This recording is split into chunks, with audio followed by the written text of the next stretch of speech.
Pathfinders. Hi, I'm Brett. And I'm Morgan. And we're the Pathfinders. A year ago, I had a game that I joined online. It was an introductory game. It was supposed to teach me how to play and get me used to the system. I was really excited to convert from 5e because I'd heard great things about the system. I had bought the core rulebook, read through it, and I was ready to give it a go as a player. And I did. I joined my first game, and within 2 hours, the entire party was dead. So sad, dude. Yeah, I spent like a week on that character building it. I mean, I'm pretty sure he's still on your fridge. Yeah, he drew him on my fridge and I keep him up there because I love the character so much. I was like, Reggie. Anyway, Reggie's dead, R.I.P. Arodin. There was a little issue with the story that I didn't realize was happening. Cut to a few months later, I decided to give it another go. I joined a game, but this time locally, so I went in person. We got set up, we went through the rules, I thought everything was gonna go well. We were all dead within 4 sessions. Oh my god. Again, different group. I thought this game was hard. I thought it was brutally difficult, and I thought it just wasn't for me. I didn't want to keep investing in characters when I didn't have a chance of holding on to them. Not only did that campaign end in a TPK, we had multiple character deaths throughout, and as I'm reading it, this is a common experience for people online, but I don't think it has to be. I think I found the problem. By I think is I know, and I really don't want you guys to make the same mistake. He wasted many hours of his life, he had the wrong impression of the game. And I really could have just stopped playing right then and there. I would have stopped, personally. Yeah, but you're weak.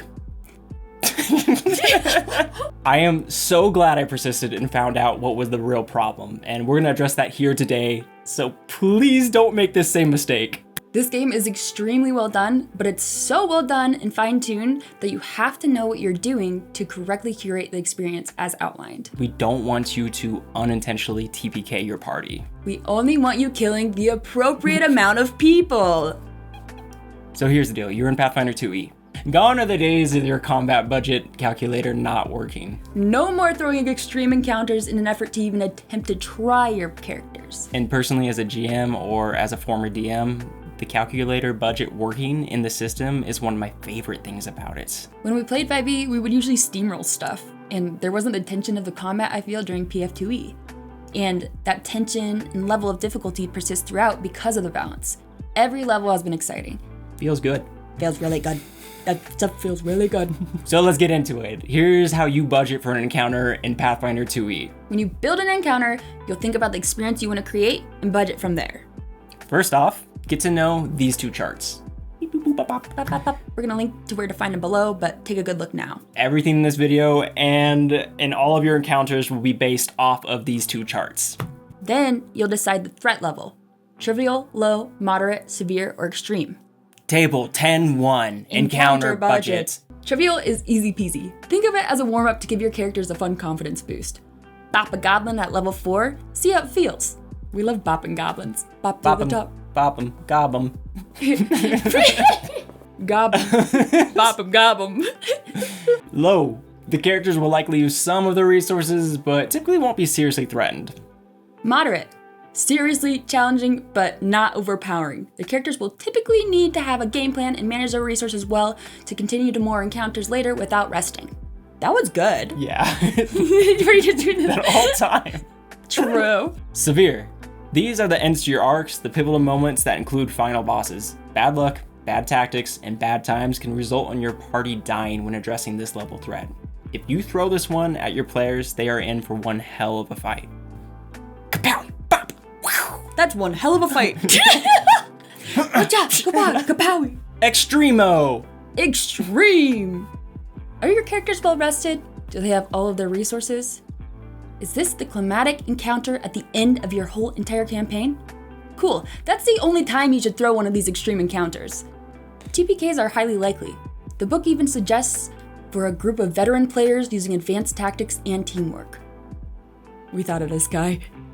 Guess what? The 2 encounters that killed my entire party twice, they were both extreme. As you can see in the second column of the chart, it will tell you how much XP we are working with in our encounter budget. XP is the key for building encounters. For every threat level, you're given a budget depending on the party level. Everything is relative to the party level. Everything is relative to the party level. Say it with us. Everything is relative to the party level. His name was Robert Paulson.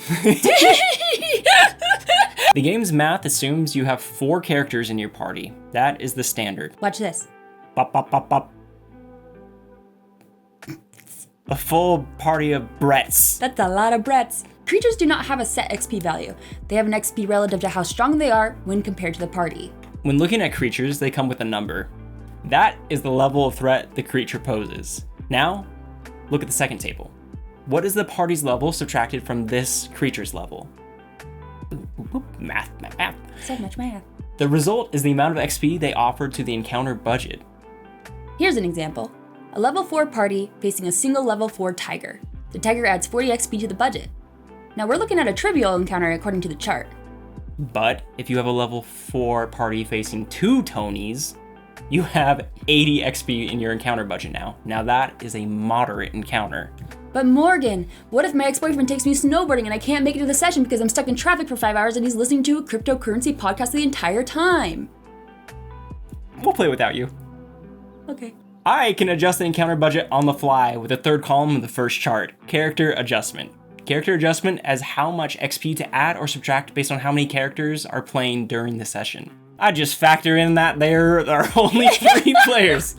Look at the adjustments for the type of encounter I'm trying to make, and in this case, subtract that from the total XP in my encounter budget. Let's look at the Sopranos and Frosty Flakes guy again.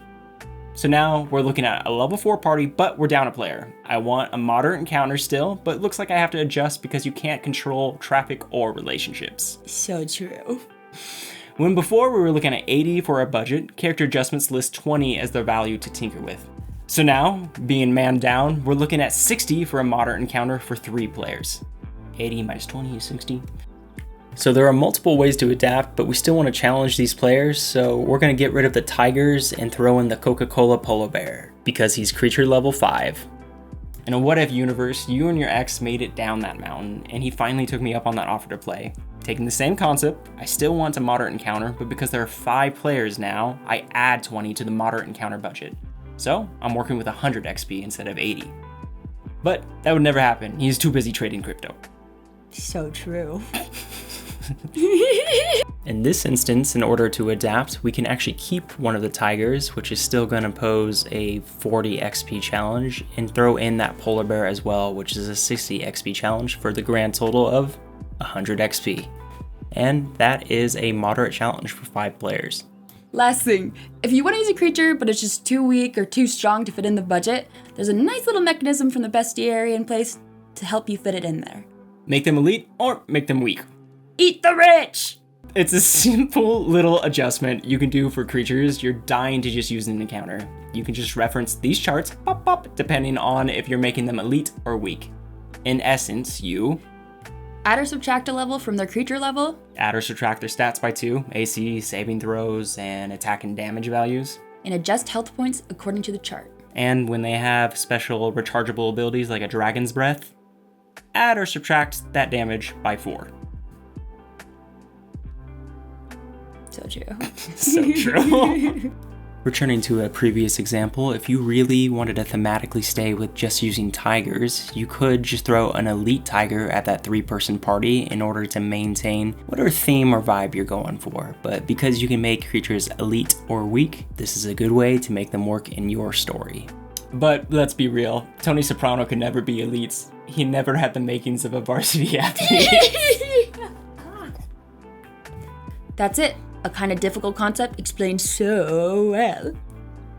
So true. Do us a favor, like and subscribe if you liked it, leave a comment. Speaking of comments, here's our favorite part where we say our favorite comments from last time. Here we go. Glorian In Depth, another channel you should check out, says, "What's this? What's this? There's options everywhere. What's this? What's this? A video to share." You almost had it, Jack.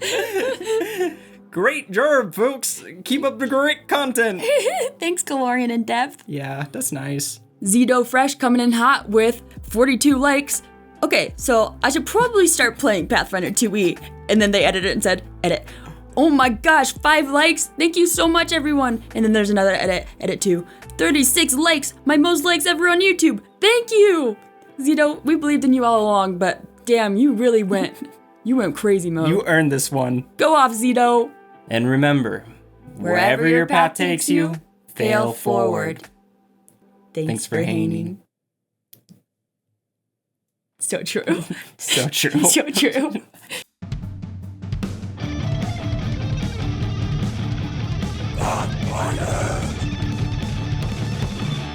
Pathfinders.